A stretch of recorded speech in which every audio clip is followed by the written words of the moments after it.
folks! Welcome back. My name is Rudy. We got a gift for Timmy down here. We got a gift. Today, as we jump into video number 3 of Dominaria's Dominaria Unlimited Money Machine. We're going to do the next 3 boxes. Should we change it up a little bit? So we grabbed the first 3 last time. We had nothing. Now let's just grab the same first 3. Let's see if there's a difference today. So Michael F., it's your turn. Good luck. And yes, okay, I'm going to stop right there before we go any further. Yes, when you have a box that has shrink wrap compared to perfect looking shrink wrap, and shrink wrap that's fuzzy or wiggly, or that does not mean it's a Rudy reseal. Actually, let's do that one first. Let's do the silly shrink wrap one first. I hear that all the time in Pokemon and Magic. Rudy, my shrink wrap looks weird. You think something's going on? Should we even open these box toppers? Like, I don't even know if there's a point to doing it. People always freak out on that, on the shrink wrap. Look, it is what it is. These companies mass produce it. The shrink wrap to them is going to have a lot of variation nowadays, and they just don't care. So, sit back, relax. Remember, video 1 and 2, one patron received 0 Lost Legends, but did get a nice Liliana. And patron number 2 got 2 Lost Legends in their 3 boxes. So we're doing 3 boxes today. It's very, very... Ooh, Hex Catcher. Very nice. It's very difficult to tell. General, Rasputin, and Assassin Lord, and Leaf Crowned for pack 1. And again, we're not going to go too... God, I can't even get the little tab off of this.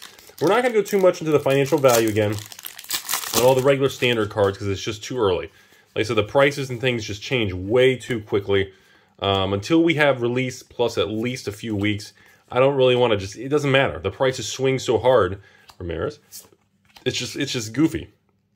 I feel like we should start tracking the mythics too. We'll give another video before we do that, but I am curious. Some people have stated... I've been hearing... Okay, I'll go ahead and present to you guys the conspiracy theories I've been hearing already. Are you ready? So I've been hearing when you get a Lost Legend card, you get less mythics, and they compensate you with a Lost Legends card. Oh, the old kobolds. Hey, Raven Man. Raven Man. Other people have been saying, Rudy, when you get a Lost Legends, Liliana always shows up. What?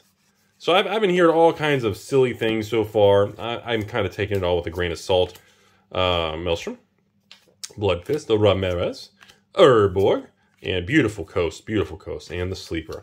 I think we need to really, until we get more videos in, really get a good feel for the set. It's too early. I mean, there's still a lot of cards with a lot of money. That's why I'm not really commenting on certain stained glass variants that are worth a lot. Hey, Joda, see, that looks beautiful. Gorgeous, colorful artwork on that one. Defiler. We got the old Berry, Torwalkie, Stang, and Benalia's Hope, beautiful. And, of course, Llanowar, Green Widow. So it's just too, like, the problem is you do a box opening video, and I'm like, oh, man, this box opening, these cards are worth like $400 or $500. And then in 2 weeks, someone watches the video and goes, what's going on? These numbers don't make any sense. So we're throttling back from mentioning certain dollar amounts because people just get too triggered and they fold in half. Ooh, that's a nice one. Shivan Devastator. Full Monty, borderless foil Rudy style. People get triggered, they get upset, then they dig holes, they become carrots, they disappear. People just get too angry. So we're just going to kind of enjoy the cards and let some more time go by and stabilize, let the markets... Oh! Whoa! Okay, I'm going to call this Shredder. Oh, man. Everyone tells me this is the Shredder card with all the meme gray people. That's what I was told. Beautiful, beautiful card there. That's, again, as of right now, is worth a lot of money, but we don't know if that's going to hold. It's way too soon. Founder, another king, and Defiler, a little Phyrexian action.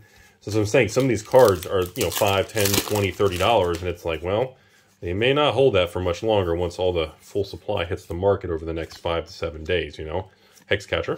We got the old Druid Exile for the Mythic. Was that a Commander Mythic? I think it's a Commander Mythic, right? I think so. Usually those multicolor, the set number's different. And I guess the Torwalkie guy is like the common rare Mythic, am I right? Beautiful Archangel, man. Beautiful Archangel. There's always that certain rare or certain Mythics, I swear, in every Magic set. And we've addressed that in the past. We've talked about how about the hidden rarities within the rare slot and mythic slot.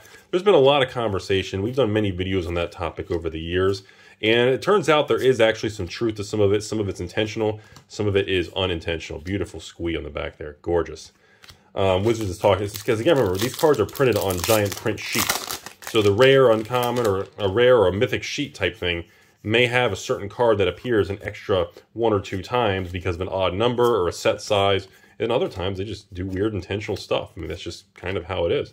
The old Shaper of Sand. We got the old creepy Zyra. I always call it Xena, Princess Warrior, but B version. And the Mythic Rith. Like I said, some of these stained glass, especially the Mythic versions and the they're pretty pricey right now. As in like $5, $10 plus for some of these. I just don't know if the market's going to support those prices and it's really going to be able to hold on to that.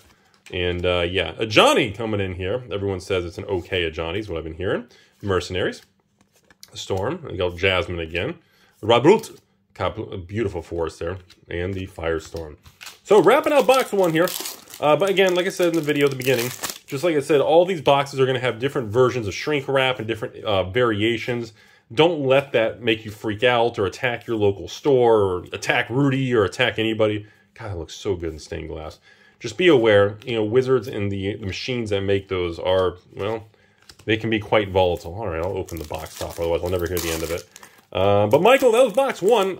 It seemed okay. Yeah, the bee chick. It seemed okay. Obviously, no Lost Legends, but we didn't really... I still haven't seen this Lotus card. I was told there's a new Lotus in the set. And then, of course, no Liliana or anything in that. Actually, we didn't even get a Karn. I just realized that. Not only did we not hit a Liliana, we didn't hit Karn either. Not that it's really like the best Karn ever, but, you know, it is what it is. Cobalt. The old Cobalt. All right, here we go, folks. Going into the Thunderdome. Box 2 out of 3 here, Michael. Can we at least get Liliana? We had a good amount of still lands in the land cycle, and obviously a ton of stained glass, but still we missed some of the key cards there, folks. All right, here. We'd like to see a nice Phyrexian text. That'd be nice, too. Primeval Llanowar Loom. All right.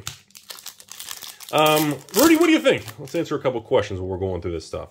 What do I think about the pricing? Well, these are holding about 240s, 250 plus tax and shipping. So what, maybe 270 out the door for most people if you buy online or your local LGS. Silver Elder, very nice.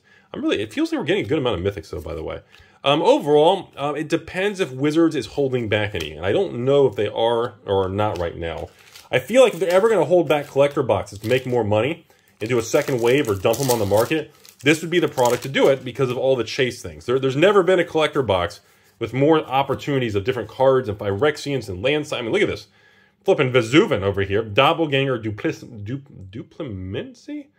And again, that's a pricey little foil mythic right now. I don't know if, again, those prices are going to hold. And if Wizards does do a second, not a reprint, but a release of additional supply they're holding back, yes, the prices will kind of, they could drop quite a bit. I mean, I believe, my theory is that's what's happened with Kamigawa. A lot of distributors and stores, distributors and Wizards held back quite a few pallets. And then after the price was going up, then they did like a second dump onto the market. And the Kamigawa went from like 300 back down to Wizard. Like, well, I guess still 220-ish plus high. I guess maybe 20% drop, 30% drop. I mean, I guess considering market conditions, I guess it's really not that bad at all, actually. On a percentage scale, that's really not a big swing on a product that's actually very good. All right, here we go. Squee. How do you guys... Dude, look how good the artwork on that goblin is.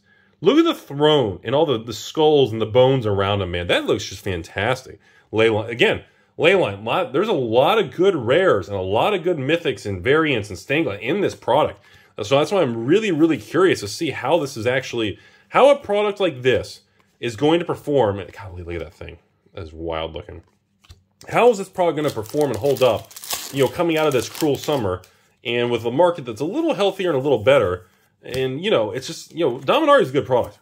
There's no one's saying this is a dumpster product. No one's done that. And, oh, godly.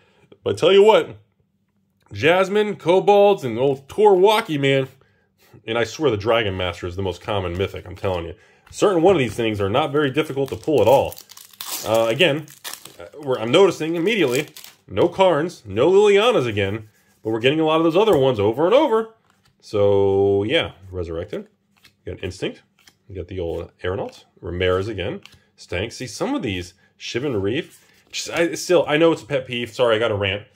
Still irritates the hell out of me that the land cycle is back to normal and easily obtainable, like Shocklands or Fetch Lands. But when they did flippin' Boulder's Gate, they made the land cycle the toughest I've ever seen to get any of the lands. Those Battle Bond lands, I've just never seen them purposely. There's no way they didn't know that. They had to have known that. The Claw and Guardian. Drives me crazy. That's still, like, look, if you look at the Battle Bond lands, like, they haven't even really dropped or done anything because you can't get the stupid things. And now nobody's opening Boulder's Gate. Johnny, very nice. I mean, seriously, no one's opening Boulder's Gate. Jasmine, again, ageless innovator. Love the red hair as always. Caves, gorgeous art. And a beautiful, beautiful braids, the old nightmare there. But I'm just saying, certain cards, I swear, the way they do that track printing, and they make, just because the set symbol or the rarity of the rarity of a certain card is supposed to be mythic or supposed to be an uncommon. Because for those of you who weren't around, I know I'm ranting now, but for those of you who weren't around a couple years ago, actually 4 or 5 years ago, my goodness, Kaladesh and Aether Revolt came out, everybody. Ooh, look at that Sphinx. Gorgeous Sphinx of clear skies. Wow, beautiful card.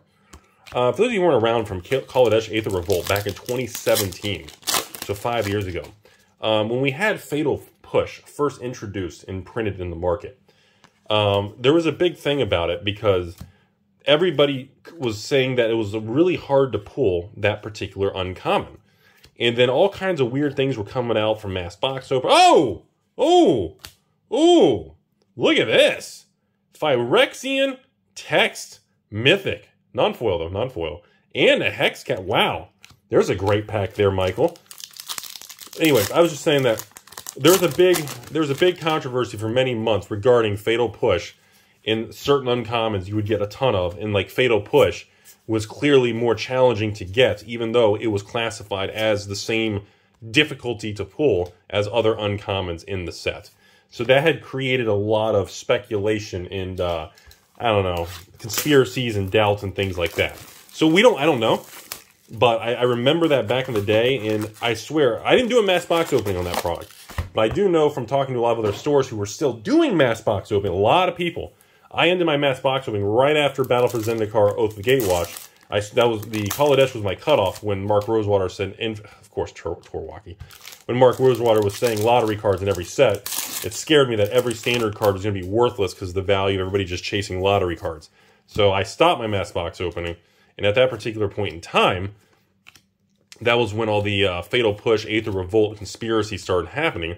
So I never did a mass box opening, so I don't really know firsthand if that was true. But according to other stores who were still cracking, 120 boxes, 240 or 480 on the actual mass box openings, they claimed that in Aether Revolt and Kaladesh, certain uncommons were more difficult to get. They claimed, everybody swore by that. Resurrected, Hope, and another Hex Catcher. I still think cards like this, anytime I see Merfolk, Human Cleric, any cards that are 1, 2, or 3 drops, and they can, with Flash, Haste, and it beefs up all your other tribal. I mean, every time I see cards like that, it triggers me, man. I'm like, ah! Because I always know there's going to be ridiculous combos and people who are going to use those things and make these outlandish decks. Every time. Anyways, folks. God, okay, I think starting next, we're going to have to go ahead and start doing the tracking of the mythics. Because, my goodness. Oh, really? Mana Rig, another, wow, that's 2 mythics in this pack. Of course, Torwalkie's in flipping every pack, man. That is the most common card in the set that's not a common. I'm telling you. Well, folks, it looks like it's happening again. Michael, no Liliana, no Lost Legends. We've gotten pretty much everything else. Kind of disappointing that we didn't get to see that. So super funky, man. Shivan Reef, the Jin. We got the old Torah, another General, Rasputin, and Kobolds, and Hope. I'm hoping, well, again, I said that last time, and the very last pack of the last video, we hit that crazy Phyrexian card. And again, I guess it's really, you can't call it till it's over. I'm just getting very, I'm like, look, some of these, how many times are we hitting certain rares like Squee? How many times are we getting certain mythics? And like, how many times are we pulling a Liliana mythic? Like, that everybody wants. Like, you guys don't think that's ridiculous? Like, it's just, hey! Finally, the first Timeless Lotus pool on this channel. Alright, what do we got? 5-drop. Comes into play tapped. It's like my pet peeve, man. That nothing triggers me more into angry Karen Rudy mode, where I yell at all the cars and I yell at the lawnmowers I go by, than coming into play tapped. Alright. Engine. I don't like how that card comes into play. That really does irk me. Alright, here. Another flipping prize. See, some of these always getting mythics of that. I was like, how many times we hit those mythics? Like, in 3 boxes, I swear we've got duplicates of most Mythic, and then there's like 0 Lilianas. And I'm like, what are the odds of that? How weird is that? All right, here we go. Hope. All right, Chandler. All right, Emperor. All right, Elias. Tobias. The Claw. Oh, no! A second Phyrexian. Non-foil again. Really? 2 in the same video? Okay, that's not what I expect. I love, by the way, I love the Cobalt tokens. Come on, that looks so cool, man. Love that. It looks so neat. Wow. 2 Phyrexian text cards. That's just seems highly unlikely. That just seems really Anajota there. Just seems kind of like, really? That just seems improbable. Anyway, last couple packs here, Michael. We're getting ready to wrap it up. We're heading into the home stretch, and unfortunately, no Legends cards in this video for you. You're Chuck Norris, but a ton of Mythics, a ton. Flipping Jasmine, Demon, I love the Waste, and Resurrected. I can't tell. Like I said, it's very difficult because I know a lot of the cards we did pull, especially the rares, and certain of these Legends are still worth quite a bit of $5, $10 cards. But I'm very hesitant to, claim that in a week or so or 2 weeks by the time, the market settles, these are going to be worth that. I feel like I said, like Zur Eternal, a lot of these cards are holding value. The Faith, I don't know, man. I've seen that happen with so many random cards on a new popular product, and people are cracking these, this and that, and they want to see what happens. And I don't know if these numbers are going to hold. Here we go. Like, here again, these, like, a lot of Mythics, though. We're going to start tracking them moving forward because it just seems like way above average on the quantity of Mythics in Worm Speaker. Last pack of the video. I'll give you guys my closing comments. Again, thank you very much, Michael, for being a very kind patron. Everything the video heading your way. And no Lost Legends. We do got a full art fancy creeping out of the back there. Let's see, we got Ramirez. Another flipping squee. Look at the back of this pack. Look at this. Look at that. Double. Borderless. Forest and foil. Borderless. Coast. Very cool there, folks. So, final comments so far. Rudy, how you feel about Dominaria? I'm going to say it. I'm still not a fan of the draft boxes. This is the first time I am not positive or optimistic on draft boxes. The pricing that you'd have stores, to buy these draft boxes over $100 a box, and you don't have any list cards from the slot, from the set boxes. You don't have the benefits that the collector box has. Would you pay $110, $120, $130 your local LGS for a draft box? I don't think I would. I'm not saying it's the LGS's fault, but just the pricing that Wizards push it to, I just don't think it's there. I'm very skeptical of the draft boxes right now. And I know, Wizards like, good, excellent, Rudy, yes, we don't want draft. Everybody buys set and collector. We make more margin. Ugh. But, like I said, a little too soon to really know how things are going to stabilize here. But, conclusion, if we do not get any form of additional supply of collector boxes, I think the price point of this is probably going to hold pretty strong. It'll do the typical bounce around plus or minus 10% as things come and go and different news hits. But I think it's going to have 12 months from now, it's probably going to be, holding pretty strong because people are going to be cracking these things like crazy. All it takes is for you to get lucky on one pack, and it pays for multiple boxes. And then when you don't, in the meantime, you're getting so many other cards of value, at least right now, you can kind of rinse and repeat, which makes me think a lot of these cards are going to erode substantially in value unless there's some dramatic combo or people are truly excited about the product. And then, of course, the third and final thing I commented on the other video, I still remain kind of awkwardly uneasy about how Wizards, I feel like, it's too soon to say it, but I feel like Wizards threw everything at this set. Like these collector boxes, because of how many collector boxes have been collapsing from 2021 in the last 12 months. I feel like Wizards, with their new price increase model, my God, I've never seen them do a good land cycle, hide Phyrexian cards in it, throw in Liliana in Standard, and then throw in Legends cards. Like, they threw, usually a Magic product, like Kamigawa, great set, great product. And Kamigawa, threw in the Neon lottery cards, the chase cards. They did a gimmick, and it worked. It worked. You'd pull something crazy, congratulations, you're getting 5, 10 Kamigawa boxes for free based on that one card, and you got everything else. You got a million other cards, not even counting that. But for Wizards to do, I think, what was it, Call Time? Yeah, Kaldheim, we had the Phyrexian text, the green, the mythic, right? Started with a V? Crap. Forgot the name. So they've done different things. I don't want to call them gimmicks, but they've done little chase things and exciting things. But I've never seen Wizards stack them together and kind of all in a certain set. I've never seen that. And I guess that makes me step back and say, okay, how are they going to follow this up with Brothers War and make or break or beat the excitement of Dominaria? How are they going to pull that off? How do you follow this up? That's the thing that kind of irks me. Oh, and by the way, for the love of God, stay away from these Jumpstart products. They are utter trash. Stay. If you have them in your store, dump them, take the 10-20% loss. Move on. Run. Have a great day, everybody.